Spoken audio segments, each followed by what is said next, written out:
말씀은 신명기서 30장입니다.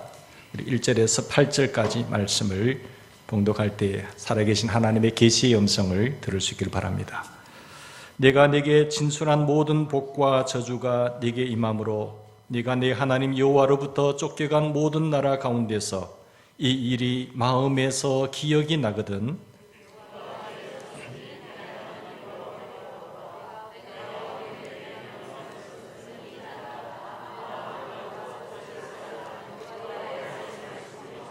내 하나님 여호와께서 마음을 돌이키시고 너를 긍휼히 여기사 포로에서 돌아오게 하시되 내 하나님 여호와께서 흩으신 그 모든 백성 중에서 너를 모으시리니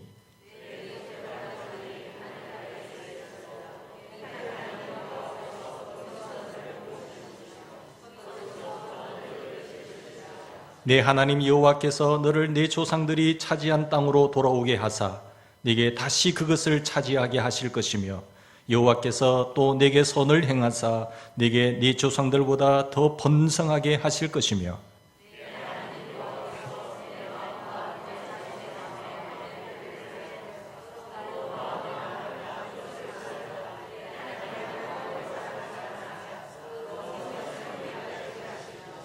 내 하나님 여호와께서 내 적군과 너를 미워하고 핍박하던 자에게 이 모든 저주를 내리게 하시리니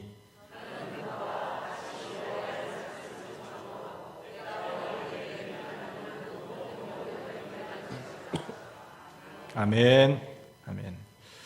아멘은 뜻이 진실로 확실히 그렇습니다. 그렇게 되기를 바랍니다. 라는 고백이 아멘입니다.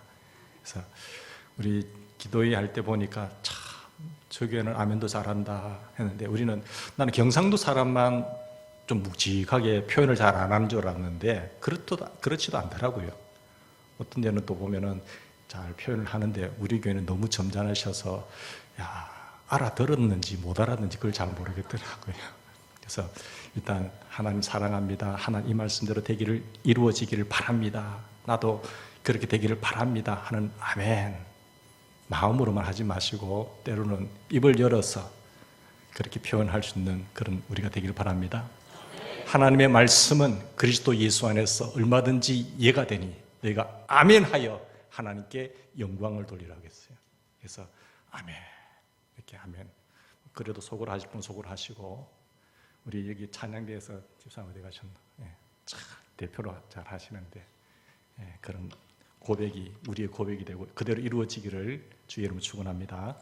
우리 지난 주일에 신명기 30장의 이 말씀 결론이라겠죠. 모세의 설교의 결론이 제가 신명기를 강할 때 1장부터 안 하는 이유가 30장이 결론이기 때문에요. 그래서 이 결론의 말씀을 우리가 먼저 상고를 했습니다. 오늘 이어서 우리가 이 말씀을 상고할 텐데 지난 주일 설교 제목이 뭔지 아시는 분도 계실 거고 모르신 분도 계실 거예요. 모른다는 것은 말씀을 품고 기도하지 않았기 때문에 기억이 안 됩니다. 머리가 나빠서 그런 게 아니고 기도를 안 하기 때문에. 그래서 기도하면 내 마음에 불이 되어서 이것이 삶의 능력으로 순종하게 하시고 순종하면 이 복이 내게 지되는 것이에요. 이런 은혜가 있기를 바라고요. 자, 지난주에 가장 지혜로운 삶이 뭐냐? 하나님께서 우리에게 구원으로 은혜를 베풀어 주셨고 은혜의 백성된 우리에게 하나님은 그냥 살도록 하지 아니하시고 명령하셨지요. 그것이 은혜예요.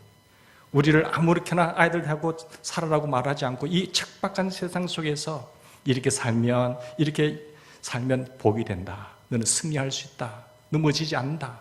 그러면서 명령과 약속을 주셨어요. 그 길에서 은혜로 잘 성령 안에서 반응하면 하나님이 상과 벌을 주시는 분이시다 라는 것을 우리가 믿으셔야 됩니다. 하나님은 주님께서도 은밀한 중에 보시는 하나님께서 갚으시는 것이에요. 그래서 우리가 그 믿음, 하나님을 기쁘시게 하는 그 믿음은 하나님이 반드시 그가 계신 것과 자기를 찾는 자들에게 상 주시는 이심을 믿어야 할지니라. 그래서 선을 행하다가 낭망하지 말고 사람에게 바라면 실족해요, 실망해요. 그러나 하나님께는 바라셔도 돼요. 하나님께 바라고 하나님의 약속을 믿고 나가는 사람은 불순한 신앙이 아니라 순수한 신앙이라고 했어요. 하나님의 약속이니까. 그래서 우리는 반드시 은밀한 중에 보시는 갚으시는 하나님을 바라보고 승리하는 저와 여러분 되기를 바랍니다. 모세도 그걸 바라보셨어요. 어려운 환난, 애굽의 부활을 바라보지 않고 하나님을, 그 상 주시는 하나님을 바라보았기 때문에 모세가 이겼잖아요. 바울도 상을 바라보고 그 고난과 어려움, 역경을 다 참고 견뎌냈어요.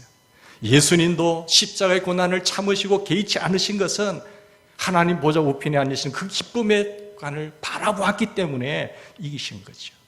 우리에게도 하나님 살아계셔서 내가 하나님 믿음으로 행하는 그 모든 일에 하나님 다 보시고 갚아주신다는 것을 믿고 이 땅에서의 복을 누리시고 영원한 하늘나라에서 지복을 누리는 저와 여러분이 되기를 바랍니다. 자, 여기까지 말씀드리면 질문이 있죠. 목사님, 제가 순종 안 하고 싶어서 안 하는가요? 제가 순종할 힘이 없나이다. 직장생활 한번 해보세요, 목사님. 직장생활이 만만치가 않습니다. 이때로는 이런 가라 영수증도 써야 되고, 때로는 거짓말도 해야 되고, 또 세상 사람과 어울려야 되고, 또 한 잔도 해야 되고, 그렇게 해야 되는 거 아닙니까? 내가 어떻게 순종 안 하고 싶겠습니까? 상황이 그렇지 않다니까요. 그러면서 우리는 할 수 없습니다 라고 그렇게 말을 하지 않습니까? 그래서 우리는 할 수 없다라고 그렇게 이야기를 합니다. 나는 그렇게 하고 싶은데 잘 안 됩니다. 나는 하나님의 명령대로 순종하고 싶어도 순종할 수 없는 처지에서 어떻게 할 것입니까? 이런 그런 말을 하시는 분이 계세요. 그래서 이런 질문에 답에 성경이 있습니다. 성경에 답이 있는 거예요. 오늘 말씀에 보면 답이 있는데, 우리가 순종하려고 해도 순종할 수 없는 이 문제를 해결해 주시는 그 하나님의 대책이 있단 말이에요. 하나님의 대책을 우리가 잘 알면 얼마든지 예수 안에서 승리하며 살 수가 있습니다. 오늘 우리가 순종하고 싶어도 순종이 안 돼요. 죄를 안 지으려고 해도 죄를 안 지을 수가 없네요. 또 죄를 짓고 괴로워하고 고민합니다. 어떻게 하면 좋지요? 라고 하는 우리는 그런 질문들을 하면서 갈등하면서 탄식하면서 살지 않습니까? 그런 고민이 우리에게 있지 않습니까? 우리 주님이 뭐라고 하시는지 잘 들어보세요. 오늘 신명기 시대로부터 약 1000년 후에, 신명기 시대에서 1000년 후에 이스라엘 백성들이 저 이방 민족에게 팔려갈 것이다, 종으로 붙잡혀갈 것이다 라고 말씀하셨어요. 하나님의 명령에 너희들이 불순종해서 이방 나라에 저 바벨론으로 포로로 잡혀가게 될 것이다, 그렇게 예언하신 거예요. 그 예언의 말씀이 그대로 이루어졌죠. 오늘 1절 말씀 보십시오. 내가 네게 진술한 모든 복과 저주가 네게 임함으로, 네게 임함으로. 하나님의 택한 백성들이에요. 하나님의 자녀들이에요. 하나님의 백성들이잖아요. 네게 임함으로 네가 내 하나님 여호와로부터 쫓겨간 모든 나라 가운데서, 이렇게 말하고 있지 않습니까? 하나님께서는 이스라엘 백성들이 하나님의 명령을 지키지 못하는 것이 바로 그들의 전적인 타락과 무능 때문이라고 이야기하는 거죠. 전적인 타락과 그 무능. 그래서 모세는 광야 40년 동안 이스라엘 백성들과 지낸 과거를 보면서 너희 부모 세대를 한번 보아라. 광야 세대가 어떻게 엎드려 죽었는지를 잘 보았지 않느냐. 훌륭한 설교를 했지만 이스라엘 백성들은 광야 40년 생활 중에 하나님의 명령에 계속해서 불순종하지 않았느냐. 하나님이 우리를 사랑하셔서 주었고 명령하셨다고 한다면 그렇게 순종을 해야 되는데 순종하고 싶어도 순종하지 않았던 것이죠. 이스라엘 백성들이 하나님의 말씀에 순종하려고 했지만, 마음은 있었지만 잘 되지 않았습니다. 십계명을 주실 때도 보면 하나님께서 이스라엘 백성들 피로 언약을 하거든요. 모세가 받아서 내려온 이 말씀에 우리가 다 준행하겠습니다라고 큰 소리 치면서 이야기를 했습니다. 그런데 어떻게 했습니까? 그들은 준행했나요? 말만 했지 준행하지 않았습니다.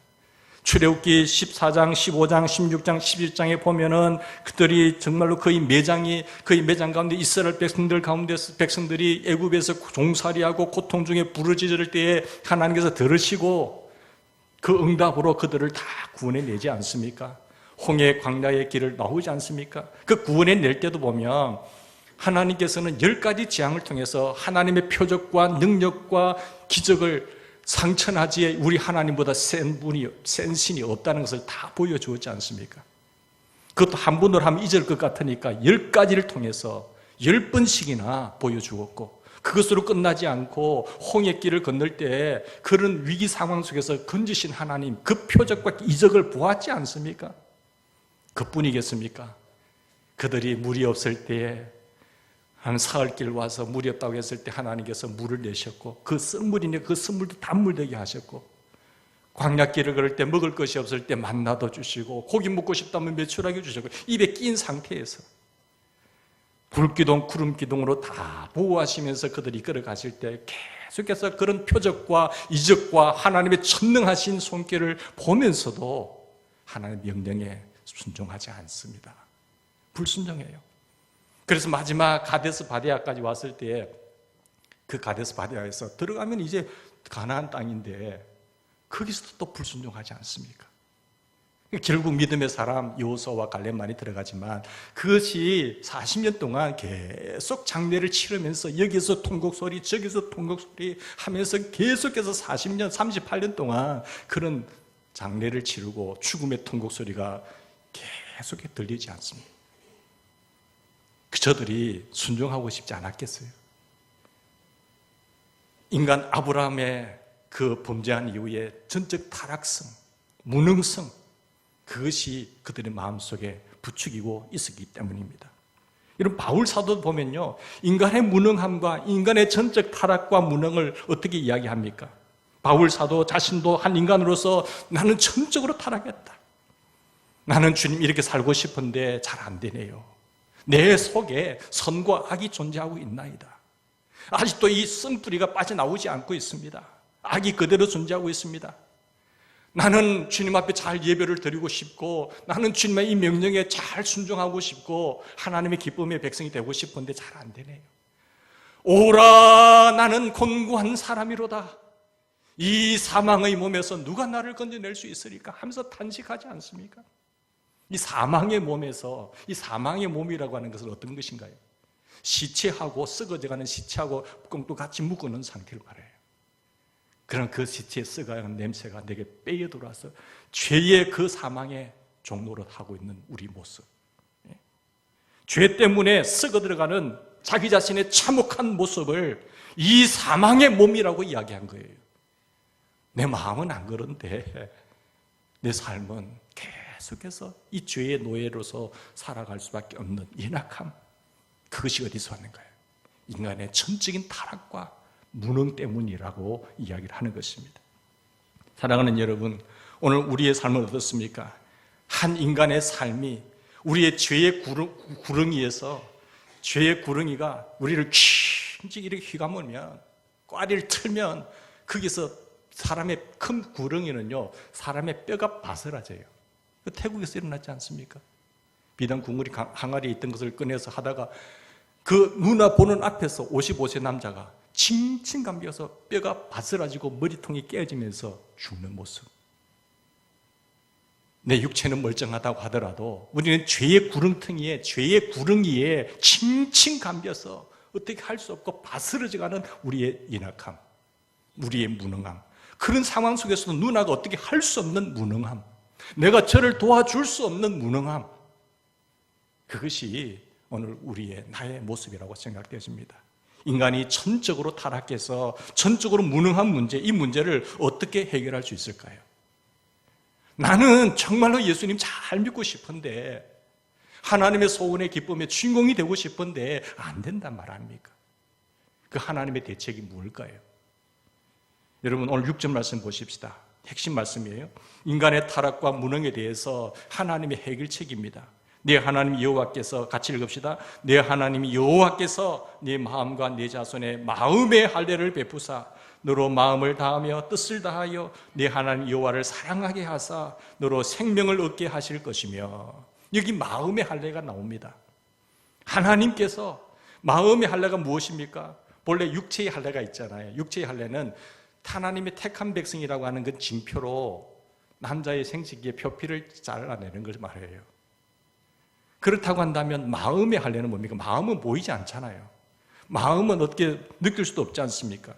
내가 하나님의 백성이 하나님께 속겠다고 하는 어떤 육체의 징표로 표시하는 것이 육체의 할례라고 한다면, 마음의 표피는 뭡니까? 보이지 않고 만져지지도 않는 것이 마음이잖아요. 그 마음을, 그 표피, 마음의 표피를 잘라낸다는 것이 무엇일까요?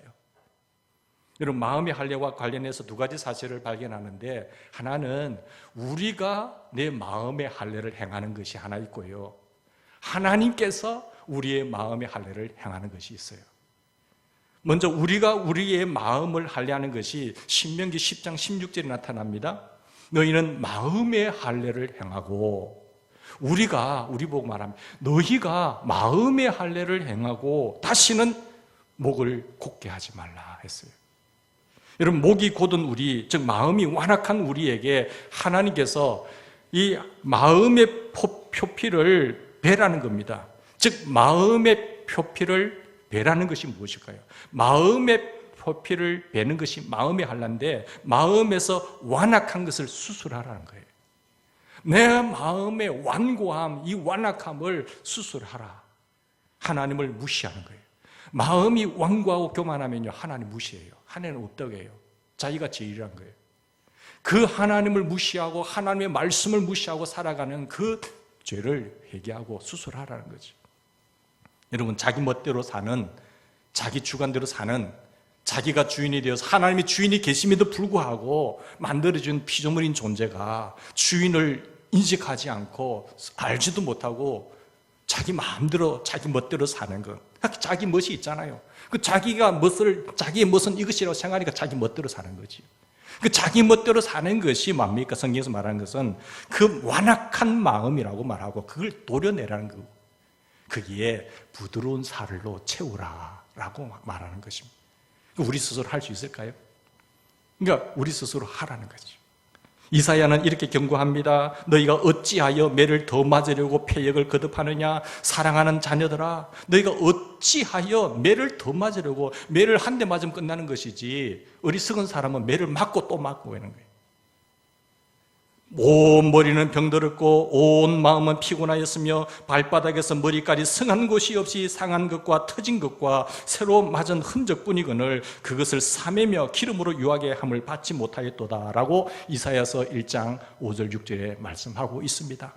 하나님께서 우리에게 마음의 할례를 행하라고 하신 것은 우리가 더 이상 매를 맞지 않도록 하나님과 하나님의 말씀에 습관적으로 불순종해서 완악한 마음을 품지 말라는 거예요. 완고한 마음을 수술하라는 것이죠. 그래서 하나님과 하나님의 말씀으로 돌아오라고 하는 것이 마음의 할례를 하는 거예요. 여러분 6절 말씀 보세요. 근데 6절 말씀에 나오는 마음의 할례는요, 우리가 하는 것이 아니고 누가 해주세요? 여호와 하나님께서 해주신다는 거예요. 할례를 하는 게 두 가지가 있는데 우리가 하는 것이 있고 하나님께서 행하시는 것이 있습니다. 이거 뭐 하나님께서 해주시는 마음의 할례, 내 하나님 여호와께서 내 마음과 내 자손의 마음의 할례를 베푸사라고 되어 있지 않습니까? 여러분, 하나님께서 우리 마음에 행하시는 할례는 어떤 할례일까요? 하나님께서 우리에게 행하시는 그 할례는, 이것은 하나님께서 우리 마음에서 내 마음의 완고한 돌을 제거하시는 겁니다. 하나님이 하시는 거예요. 그리고 부드러운 살로 채우는 거지. 하나님께서 행하시는 마음의 할례입니다. 마음 할례는요, 마음 수술이거든요. 육체에 암덩어리가 있고 어떤 병이 있으면 수술하지 않습니까? 도려내지 않습니까? 완전히 잘라내버리지 않습니까? 그 마음 할례는 어떻게 할까요? 마음에서 그 완악함을 제거하시고 부드러운 마음으로 그런 부드러움을 심어주는 수술이죠. 한마디로 하나님께서 우리 마음을 근본적으로 변화시켜주는 수술이 마음 할례입니다. 딱딱한 마음을 부드러운 마음으로 변화시켜주세요. 성령으로 거듭나면 깡패 같은 마음도 부들부들해져요. 온유한 사람이 돼요. 그 완고한 마음, 그런 딱딱한 교만함, 그런 것들이 다 사라져요. 성령께서 하신단 말이에요. 이것은 하나님께서 성령을 통해서 하는 마음 할례, 마음 수술입니다. 어이구, 내가 저 사람이 과거에 그런 사람인가? 할 정도로 놀라지 않습니까? 예, 저는 과거에 그런 사람이었어요. 그런데 완전히 바뀐 거예요. 누가 하셨어요? 우리 하나님이 성령님을 통해서 하신 거지. 에스겔 36장 26절 27절에 보면 성령을 통한 마음 수술이 이렇게 기록되어 있습니다. 새 영을 너희 속에 두고 새 마음을 너희에게 주사 너희 육신에게 굳은 마음을 제거하고 부드러운 마음을 줄 것이며 또 내 영을 너희 속에 두어 너희에게 율례를 행하게 하리니 너희가 내 규례를 지켜 행할지라. 마른 뼈들이 있는 송장 냄새가 나는 그런 에스겔 골짜기에 하나님의 생기의 바람이 부니까 거기에 힘을 얻고 힘줄이 들어가고 살이 붙고 이제 형체를 움직이는 거예요. 하나님의 새 영, 생기가 들어가서 새 마음을 품어서 새 사람이 되어서 냄새나던 그들이 하나님의 사람으로 변화되는 군대가 되는 그런 은혜를 입는 것입니다. 이게 바로 마음 수술이에요. 하나님께서 새 영, 성령을 주셔서 우리 마음에 굳은 마음을 도려내시는 거예요. 내가 할 수 있지만 한계가 있지 않습니까? 성령이 직접 도려내시고 우리의 굳은 마음을 제거하시고 부드러운 마음을 심어주는 것이 마음 수술, 마음 할례입니다. 하나님께서 우리에게 마음 수술을 해주실 때 어떻게 됩니까? 오늘 6절 말씀 보십시다. 네 하나님 여호와께서 내 마음과 내 자손의 마음의 할례를 베푸사 너로 마음을 다하며 뜻을 다하여 내 하나님 여호와를 사랑하게 하시잖아요. 마음 수술이 있게 되면 마음의 할례를 받게 하나님 행하시게 하면 우리 마음을 다하고 힘을 다하여 하나님 여호와를 사랑하는 사람이 되는 겁니다. 하나님과 원수되었던 관계가 해결되고 하나님과 단절됐던 그것이 메어지고 하나님의 자녀가 되고 하나님의 백성이 되고 새 영이 들어와서 하나님의 사람이 되어서 부드러운 마음을 갖게 되고 하나님을 더 뜨겁게 사랑하게 돼요. 너로 생명이 있게 하리 함이라. 하나님께서 우리의 마음을 수술하시면요 우리가 하나님을 사랑하는 마음으로 바뀌어요. 하나님이 싫고 교회가 싫고 하나님이 어디 있느냐고 하나님 말씀이 귀찮아 여겨지던 마음이 하나님 나를 사랑하신가 보다. 하나님 나를 이렇게 사랑할 줄 예전에 몰랐습니다. 용서해 주세요. 성령님이 그 마음을 주셔서 나의 나 된 것은 하나님의 은혜로 살았네요. 내 힘이 아니었네요. 내 뒤에 하나님의 손이 있었네요. 그것을 깨닫게 되는 거죠. 그래서 하나님을 사랑하게 되는 겁니다. 내가 영원히 저주와 지옥 형벌 속에 들어가야 할 감옥에 갇혀야 할 나였는데 나 대신 하나님의 자기 독생자를 십자가에 못 박고 죽게 함으로 감옥에 집어넣음으로 나를 풀어준 것이 하나님의 은혜라는 사실을 알게 되는 것이죠. 하나님, 내가 이제 어떻게 살아야 될까요? 내가 이제 감옥에서 나왔는데 이 저주에서 해방된 내가 어떻게 이제 뭘 해야 될까요? 내 대신 감옥에 들어가신 처분을 생각하면서 나는 이제 뭘 하며 살아야 될까요? 그 사랑을 알게 되는 것이 마음 수술이에요. 그 은혜를 알면, 그 사랑을 알면 내 인생 전부를 드려도 아깝지가 않잖아요. 돈 몇 푼을 드려도 아깝지가 않고 주님 앞에 몸을 드려도 헌신을 하더라도 아깝지가 않은 거예요. 이 땅 잠시 있어서 내 사명을 깨닫고 저 영원하신 하나님의 나라, 내 영원한 본향, 내 천국이 있다는 사실을 알기 때문에 그 집을 위해서 지프로 짓지 않고 나무로 짓지 않고 타지 않는 그 재료로 집을 잘 지어서 우리는 하나님 앞에 서게 되는 것입니다. 이게 하나님의 은혜예요. 이 마음 할례는 하나님을 사랑하고 하나님께 감사하는 마음을 이식시켜주는 수술입니다. 마음에 하나님을 모르던 사람이 하나님의 사랑을 깨닫게 됩니다. 하나님의 은혜를 알게 됩니다. 그리고 하나님께 감사하는 사람이 되는 거예요. 여러분, 사랑하면요 하나님의 말씀이, 하나님의 명령이 우리를 얽어매기 위해서 우리를 수갑 채우는 것이다 이렇게 생각하지 않아요. 여러분, 사랑의 관계에 있어서 여러분 살아가다 보면 원하는 것을 억지로 해줍니까? 아니잖아요. 억지로 하지 않고 인색한 마음도 아니고 단 마음으로, 즐거운 마음으로 하는 것입니다. 사랑하면요 더 주지 못해서 안달이지 않습니까?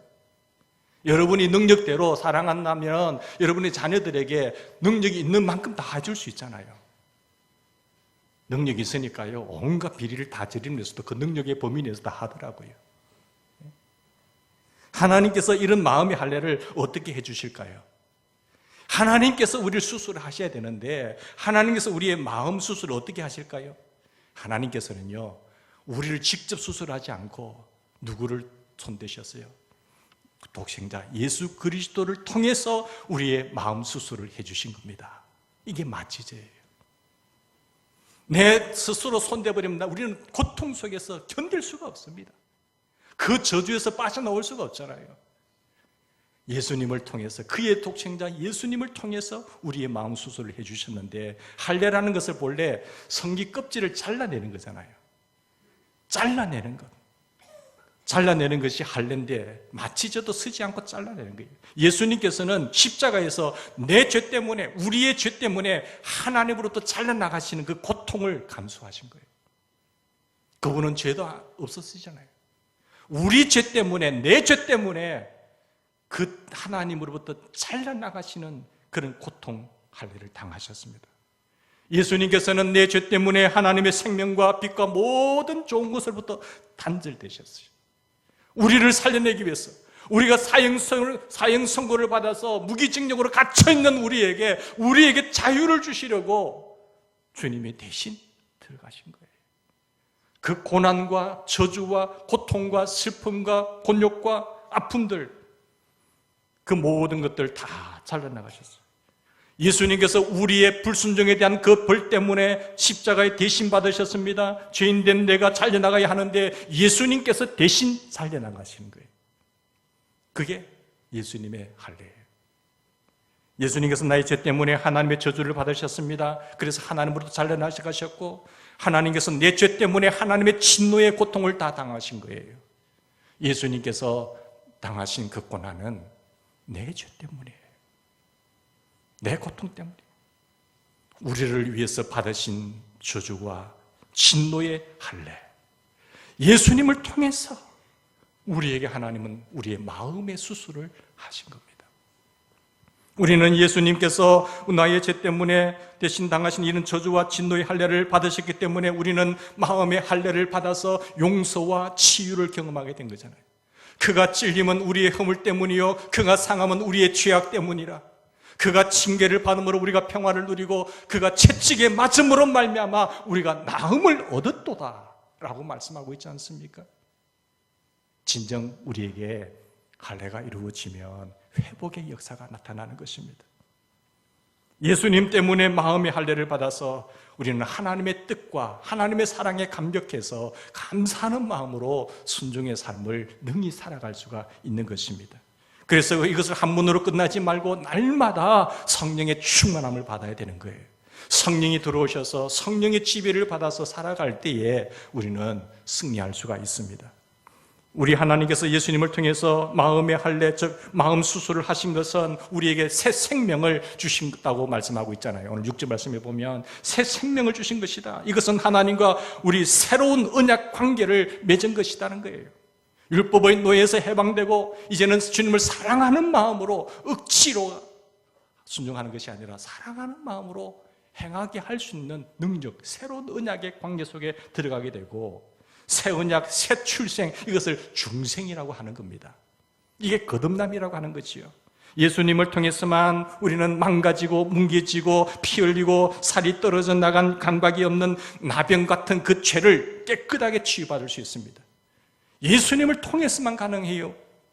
습가를 통해서도 안 되고 문선명을 통해서도 안 되고 이만희를 통해서도 안 되고 공자를 통해서도 안 되고 예수 그리스도를 통해서만 진정한 수술을 받고 회복될 수가 있습니다.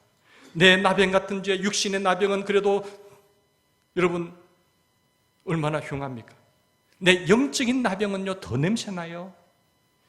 육체의 암병도 중요하지만 영적인 암덩어리로 병으로 살고 있는 사람들은 정말 냄새나고 보기 싫습니다. 죄의 구렁이가 칭칭 감고 있는 우리 죄의 구렁이 속에서 우리를 해방시킬 분은 예수 그리스도 밖에 없다고 하는 사실을 여러분 믿으시기 바랍니다. 이게 마음 수술입니다. 사랑하는 여러분, 하나님께서는 예수 그리스도 안에서 성령으로 우리의 마음을 수술하셨습니다. 성령으로 아니고는 예수님을 주라 고백할 수 없어요. 그래서 우리가 마음 수술을 받으면서 내 모든 죄를 회개하고 그 예수님을 믿는 것입니다. 내 죄를 보게 하고 예수를 믿게 하는 것은 성령으로 아니고는 주님이라고 고백할 수가 없어요. 성령이 역사하시면 내 죄가 보이고 들어온 죄를 보이게 되고 그 죄를 회개하게 돼요. 그리고 내 주인을 알게 되는 겁니다. 주인을 알아서 주인의 명령을 따라 살게 되는 것이죠. 여러분, 거듭났는지 거듭나지 않았는지 그 증거가 무엇입니까? 그 알아보는, 거듭난 사람인지 거듭나지 않는 사람인지 알아보는 증거가 무엇이죠? 어떻게 거듭났는지 중생했는지 안 했는지 알 수가 있지요. 그것은 회개하고 이 사람이 예수를 믿느냐 안 믿느냐를 보면 알 수가 있어요. 회개했느냐 아니면 예수님을 제대로 믿고 있느냐, 평생 처음으로 회개하고 예수 그리스도를 믿어서 예수님을 나의 주님으로 고백하는 것은 성령으로 하지 않고는 할 수 없다고 했지 않습니까? 예수님을 믿어서 예수 그리스도를 나의 주님으로 고백하면 어떤 변화가 나타날까요? 하나님을 사랑하는 마음으로 하나님이 누군가의 눈이 열리고 하나님이 나를 사랑하셨고 그 은혜에 너무나 고마워서 그 하나님의 사랑하는 마음으로 하나님의 주신 명령을 무거운 것으로 여기지 않고 그 명령에 순종하게 되는 겁니다. 그런 변화가 나타나요. 내 과거의 삶이 깡패와 같은 삶이었고 강도와 같은 짓을 했고 도둑 같은 행동을 많이 했지만 그 죄를 담당하신 주님의 은혜에 고마워서 내가 이제 사는 것은 주님의 은혜입니다.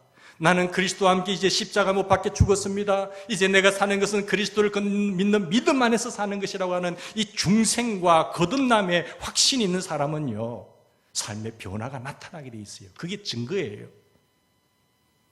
하나님을 사랑하여 하나님의 말씀을 지키면 반드시 열매를 맺습니다. 하나님께서 마음 수소를 해주시면 예수 그리스도의 생명이 성령을 통해서 우리에게 삶의 변화를 일으켜요. 삶의 열매를 맺게 하시는 거예요. 내 힘으로 되는 거 아니지 않습니까? 하나님을 사랑하고 하나님을 사랑하는 열매가 반드시 나타납니다. 그게 증거입니다. 다시 질문합니다. 사랑하는 여러분은 하나님의 마음 수소를 받으셨습니까? 할례는 육체에 하지 말고 마음에 할지라고 신약성경에 이야기합니다. 마음의 할례를 받으셨습니까? 여러분은 중생하셨습니까? 여러분이 중생하셨다는 증거가 무엇입니까? 예수님께서 나를 위해 십자가에 피 흘려 돌아가셨고 그 모든 내 죄값을 담당하셔서 십자가의 고난과 진노를 다 담당하셨다는 것을 믿으십니까? 그리고 그분은 우리를 어렵다 하시기 위해서 다시 부활하신 것을 믿으십니까? 다시 오실 것을 믿으십니까? 그러면 되는 거예요. 그게 가짜가 안 되기를 바랍니다. 진정성 있는 고백이 되기를 바랍니다. 그러면 그 증거가 뭐냐는 거예요. 증거가. 네? 앞에서 믿는다 하고 사인할 수 있어요. 근데 뒤에서 엉뚱한 짓을 할 수 있단 말이에요. 그건 믿는 게 아니에요. 그건 사실이 아니에요. 행함이 뒷받침되지 않는 그 믿음은 죽은 믿음이죠. 그래서 마음의 할례를 받았는가가 굉장히 중요한데, 폴리오스라고 하는 유명한 목사님은 현대교회의 가장 큰 문제가 뭐냐라는 것을 지적하셨어요. 현대교회의 가장 큰 문제는 중생하지 않는 교인들이 중생했다고 믿는 확신이에요. 중생하지 않은 교인을 중생했다고 선언하는 데 있다고 하는 거예요. 중생하지 않았는데 당신은 중생했습니다고 목사가 선언한다고, 전도한 사람이 선언한다는 거예요. 교회 등록만 하면 중생한 사람입니까? 아니잖아요. 교인하고 방문자하고 등록자하고도 다르거든요. 그런데 중생에 그 했다는 것을 선언을 확실하게 선언할 분은 누굽니까? 하나님이잖아요. 그런데 왜 목사가 선언합니까? 알 수 있습니까? 저 사람이 중생했는지 안 했는지. 그게 문제예요. 그래서 간단히 복음을 전하고 영접 기도를 하게끔 따라하면, 한 후에 상대가 그 기도를 따라하면 이제 당신은 하나님의 자녀가 되었습니다. 당신은 중생했습니다. 라고 선언하는 것이 문제라는 겁니다. 할 수 없이 했는데 그렇게 간단한 것인가요? 간단한 것이 아니거든요, 사실은. 당신이 뭔데 중생받았다는 선언을 하십니까? 폴리오스 목사님 그랬어요. 중생은 성령께서 하시는 것인데 성령께서 마음에 중생했다는 확신을 주셔야 되지 않습니까? 복음을 받은 사람이 이게 은혜구나, 하나님의 사랑이구나, 나는 하나님의 자녀가 됐다는 확신을 그 사람이 얻어야 되는데, 성령께서 주셔야 되는데 그런 확신도 없는데 당신은 중생했습니다라고 목사가 선언한다는 거예요. 당신은 우리 교회 등록이 되었으니까 천국 갑니다라는 거예요. 그래서 미국에서 전도해 보면 전도가 잘 되지 않는다고 합니다. 전도를 받은 사람들도 자기도 예수를 믿고 중생했다는 것이죠. 전도를 하면 우리도 예수 믿습니다. 우리도 중생했습니다. 우리도 교회에 등록이 되어 있습니다. 불신자와 같이 똑같이 살면서 나는 등록이 되어 있습니다. 내 절에 내 이름이 올라가 있습니다. 우리 아버지 때부터 나까지 절에 다 이름이 올라가 있다니까요. 교회에 이름이 올라가 있다니까요. 그게 중생한 겁니까? 아니지 않습니까? 나는 복음을 들었고 전도를 하다 보면 중생했다는 것이 무엇을 아는가 하면 그는 나는 복음을 들었고 영접기도도 따라했습니다. 그때 목사님이 제게 중생했다고 선언했습니다. 저는 천국 갑니다 라는 거예요. 불신자와 똑같이 살면서 삶의 변화는 증거는 하나도 없는데, 중생했다는 증거는 하나도 없는데, 눈 닦고 봐도 없는데 중생했다는 거예요. 그래서 가난한 교인들이 많다는 거예요. 교인이 아니 교인이겠죠. 여러분, 중생의 확실한 증거가 뭡니까? 삶의 변화입니다. 마음의 할례를 받은 사람은 변화합니다. 깡패도 바뀌어요. 완벽하게 의로운 삶은 아니지만 그래도 하나님을 사랑하면서 이웃을 사랑하는 그런 삶의 변화가 나타나요. 완고한 마음이 부드러운 마음으로 바뀌어요. 내 안에 주님이 계시기 때문에, 주님이 은밀한 중에 다 보시기 때문에 죄의 구렁텅이를 끊어버리는 거예요. 사람의 눈은 속일 수 있지만 하나님 눈은 못 속이잖아요. 그래서 선을 행하다가 여러분 절대로 낙심하지 마시기 바랍니다. 누가 보세요? 하나님이 보세요. 은밀한 중에 보시는 하나님께서 다 갚으시는데 30배로 갚으시고 60배로 갚으시고 100배로 갚으시고, 하나님을 사랑하면, 이웃을 사랑한다고 한다면 하나님의 명령에 순종해야 합니다. 쉬운 거예요. 사랑하니까. 하나님을 사랑하는 마음으로 하나님의 명령을 지키는 것이 바로 마음의 할례, 마음 수술하는 것이고 중생이라는 거죠. 중생했으면, 마음 수술을 받았으면 반드시 삶의 열매가 맺히게 되어 있습니다. 나무가 달라졌잖아요. 가시나무에서 좋은 나무가 됐잖아요. 그러면 나무가 바뀌면 열매는 맺히는 거예요. 붙어만 있으면 열매가 맺히는 거예요. 삶의 열매가 전혀 없다고 한다면 중생을 하지 않았거나 중생했어도 영적으로 중병에 걸려 있는 상태입니다. 삶의 열매를 전에는 맺었지만 지금은 맺지 않습니까? 지금은 맺지 않는다고 한다면 영적으로 중병에 걸려 있는 상태예요. 삶의 열매가 지금까지 한 번도 없었다고 한다면 그 사람은 중생하지 않은 상태입니다. 하나님이 절대로 무능한 분이 아니에요. 하나님은 전능하신 분이라면서요. 마음 수술을 받지 않는 상태에서, 마음의 할례를 받지 않는 상태에서 그냥 서른만 한다고 중생했다고 하면 안 되거든요. 그 증거가 뭐냐는 거예요. 내 속에 주님이 계시고 성령이 오셔서 확신을 주고 그 은혜와 사랑을 느끼고 감사하면 주님을 위해서 살고 싶은 마음이 있어요. 그 완고한 마음이 부드러운 마음으로 바뀌는 것입니다. 아무리 망가진 인생이라고 할지라도 회개하면요, 예수 그리스도를 영접하기만 하면 하나님께로부터 마음 수술을 경험하게 해주십니다. 돌 같은 마음을 도려내시고 부드러운 마음을 주십니다. 살 같은 마음을 심어주시는 것입니다. 그걸 체험하게 되죠. 그래서 마음 수술을 받고 나면, 마음의 할례를 받고 체험하고 나면 바로 예수 그리스도의 생명이 분출하는 그런 삶의 열매가 맺히게 되어 있습니다. 물론 삶의 열매라고 할 때에 무르익은 열매도 있고 설익은 열매도 있고 또 풍성한 열매도 있고 많이 맺는 경우도 있고 적게 맺는 경우도 있습니다. 설익은 열매든 적은 열매든 예수 믿고 난 다음에 지금까지 한 번도 열매가 없다고 한다면 그것은 중생하지 않는 상태입니다. 죄송하지만 마음 수술을 받기 전의 상태란 거죠. 마음의 할례를 받기 전의 상태란 거죠. 한때 하나님도 사랑하고 이웃도 사랑하면서 열매를 맺었는데 지금은 열매를 맺지 못한다고 한다면, 그렇다고 한다면 앞서 말씀대로 영적인 중병에 걸린 상태입니다. 영적인 중병에 걸렸다는 것은 무엇입니까? 마음이 다시 완악하다는 것입니다. 하나님도 싫습니다. 하나님 말씀도 귀찮습니다. 교회도 싫습니다. 전도도 싫습니다. 봉사도 싫습니다. 헌신도 싫습니다. 이렇게 된다고 한다면 영적인 중병에 걸렸다는 거예요. 중생하기 전 상태, 마음 수술을 받기 전의 상태로 돌아간 버리죠. 그래서 히브리서는 뭐라고 말합니까? 예수를 바라보라고 이야기하면서 너희는 마음이 완고하게 되지 않도록 조심하라는 거예요. 끝까지 견고하며 흔들리지 말며 그것을 붙잡으라고 말하고 있지 않습니까? 마음의 수술을 받았지만 마음이 완악한 상태라고 한다면 그 완악한 상태에서 빨리 돌아서야 됩니다. 사실 우리 중 누구도 큰 소리를 치지 못합니다. 세상 속에 살다가 보면 목사도 마찬가지고 그 누구도 우리가 육체의 정욕과 안목의 정욕과 이생의 자랑 속에 우리는 빠져 있습니다.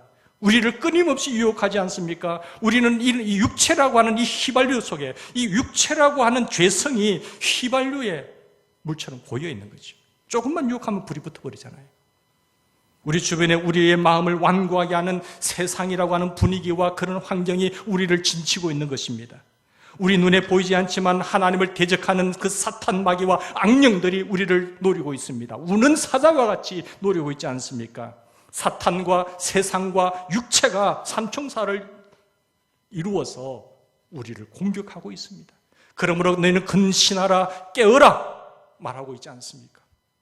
그래서 우리는 다 주의 유혹을 받아서 마음이 완악해질 때가 있습니다. 히브리서 3장 13절에 오직 오늘이라 걷는 동안에 매일 피차 권면하여 너희 중에 누구든지 죄의 유혹으로부터 마음이 완고하게 되지 않도록 하라고 했어요. 매일 목장에서 모여야 됩니다. 서로 격려해야 됩니다. 서로 죄를 고백해야 됩니다. 서로 위해서 기도해 줘야 됩니다. 서로 권면해야 되는 거예요.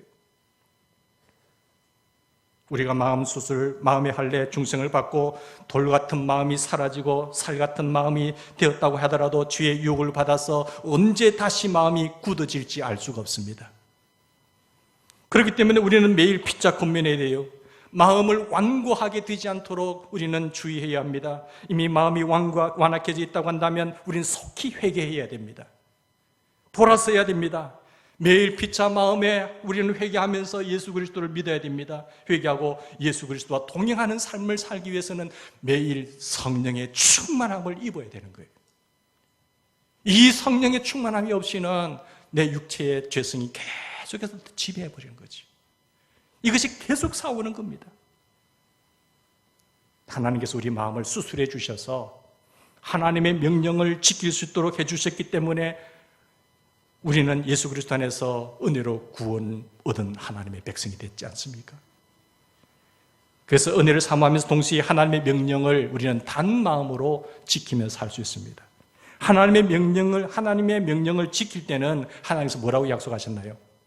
자, 6절 말씀의 핵심적인 말씀, 마음의 할례를 이야기하면서 상과 벌을 이야기하는데 하나님의 말씀을 하나님을 사랑해서 마음 수술 받아서 하나님의 명령을 지키면서 살 때에 뭘 주시겠다고 약속하고 있지요?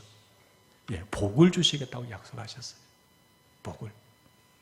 지키지 않을 때는 구약 시대에는 저주, 신약 시대는 뭐요? 징계라는 매를 든다는 벌을 주실 거예요. 징계가 없는 자는 하나님의 자녀가 아닙니다. 사생자라고 했어요. 내 자녀이기 때문에 그렇게 하면 망하기 때문에 하나님이 매를 드는 거예요. 이스라엘 백성들이 매를 수십 번 맞았잖아요. 하나님이 그 백성들을 팔려 넘어갈 때는 마음이 찢어지는 같은 아픔 속에서도 그들을 넘길 수밖에 없는 하나님. 여러분 30장 1절 보세요. 내가 내게 진술한 모든 복과 저주가 나옵니다. 구약시대니까. 이스라엘 백성들이 율법에 불순종해서 포로로 사로잡혀 갔다가 다시 돌아올 때 조건이 붙어 있어요. 무슨 조건이 붙어 있지요? 다시 포로로 잡혀가 다시 돌아올 때 무슨 조건이 있죠? 2절에서 5절까지 보세요. 2절에서 5절까지 보시면 너와 내 자손이 네 하나님 여호와께 돌아와서 내가 오늘 내게 명령한 것을 온전히 따라 마음을 다하고 뜻을 다하여 여호와의 말씀에 청종하면 네 하나님 여호와께서 마음을 돌이키시고 방송국에 띄울 수 없나요? 2절에서 5절까지 포로에서 돌아오게 하시고 내 하나님 여호와 겉떠신 모든 백성 중에서 너를 모으시되 여호와께서 너에게 이제 선을 행하사 너를 네 조상들보다 더 번성하게 할 것이다. 아멘. 네, 더 번성. 조건이 붙어요. 무슨 조건이에요? 청정하고 지키면. 여기 분명히 뭐뭐면 해주겠다는 거예요. 하나님께서 하나님의 백성을 포로에서 귀환하게 하실 때도 회개하고 순종하면 그렇게 해주시겠다는 거예요. 조건이 붙어 있습니다. 하나님의 백성이 회개하고 순종하면 하나님께서 본토로 귀환하게 해주실 것이고 다시 회복시켜 주실 것이고 다시 번영케 해주겠다는 거예요. 내가 그렇게 했지만 수술을 받아서 돌아오면 내가 다시 회복시킬 것이다. 6절 말씀에도 보십시오. 단마음으로 순종하도록 마음 수술을 해주시고 말씀하신 후에 역시 조건이 붙습니다. 9절 말씀 보십시다.